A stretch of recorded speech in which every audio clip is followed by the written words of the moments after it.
Vicky here. Today I'm going to be making something for my freezer. A little baking ahead. It's going to be this quinoa chili with sweet potatoes. Um, so haven't made this before. Think it'll turn out good, but let's get everything we need out of the pantry and the fridge and whatnot, and we'll get started. First things first, I gathered up my ingredients and everything that was going to go inside of this chili. I just needed it in front of me so I would have it close by. I made a lot of different meals on this day. So I was getting pretty tired by the point that I started on this chili. So definitely consulted my recipe a lot, made sure I wasn't missing any steps because when it's late in the day like that, I had been cooking for like 5 hours at this point. So just trying to make sure I actually did what I was supposed to do. I saved these sweet potato peels for stock, vegetable stock. I tend to save all my veggie scraps for that. So that is why I'm putting them in a little plastic bag off to the side. But otherwise, just dicing up those sweet potatoes and then I toss them in some olive oil.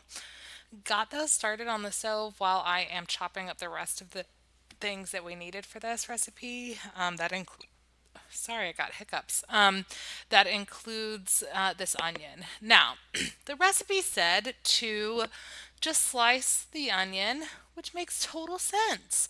But there is a member of my household who does not like the texture of onions. So I blended it. That way we get all the delicious flavor of the onion without that person knowing it's in there. So that is why I did that. That is obviously something that is just unique to us, but it works. That person likes the taste of onions, they just don't like the texture. So, this is what we've been doing for quite some time now. Um, the frozen bags of stuff that I just put in here is stock. This one was a turkey and ham stock that I made in December from the holiday bones from our Thanksgiving and Christmas meals. And this is the very last bags that I had of it. I did put 6 cups of stock in there, as well as that big can of diced tomatoes and a big can of pinto beans. Now, ultimately, I ended up kind of doubling this recipe because the recipe called for a 15-ounce can, but my grocery didn't seem to have that this week. I looked very carefully because it felt wrong, felt weird that it wasn't there, but I didn't see it. So, 28 ounce cans is what I purchased. I got all that sort of mixed up together. There was spices too, chili powder. This recipe also called for cumin, and I still did not have any cumin in my pantry and my cabinets. I looked everywhere for it. I was so confident I had it, I didn't buy any. That's on me. So didn't have that, but I used a little bit of taco seasoning in this as kind of a replacement. I honestly feel that it worked out pretty well to do that. And then I just doubled the amount of the quinoa that was going in here. So I rinsed the quinoa first before I put it in there.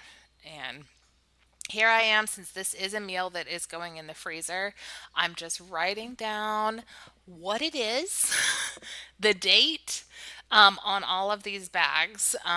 When I have something like this, I prefer to freeze it in a just freezer bag. That way it can lay flat in my freezer and it won't take up as much space. Um, you know, could certainly do a container, but I didn't do that. Now, after I had the chili pretty much done, I decided, you know what this needs? This needs cornbread. So lucky for me, I had this box of Jiffy cornbread mix in there. in the pantry. And I just went ahead and made that according to package instructions, and I added half a bag of frozen corn to it because I don't know, makes it delicious.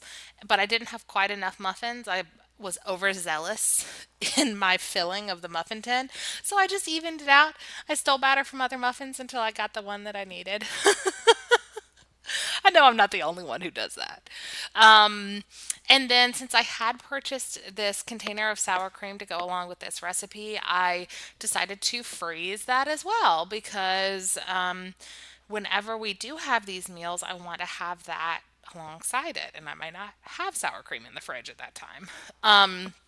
These two portions I kept out for lunches this week, but and I also decided to top it with some cheddar cheese. So I grated that and I froze some of that too. And you might have seen I also froze some sliced zucchini, not zucchini, some sliced jalapeno peppers for toppings. So when I put all of this in the freezer, it will be able for me to take out one bag for a portion of the chili, followed by a piece of the shredded cheese, followed by a couple of the jalapeno slices, followed by a little square of sour cream, because that's how I would like to enjoy this. But because the different components of the dish would thaw at different rates, or, you know, prefer to be hot versus cold on the plate,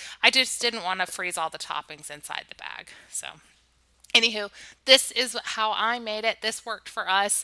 The portions of the chili that we had for lunch were amazing. So this is a recipe that has gone in the cookbook for future use. And if you try it, please let me know. And hope you enjoy.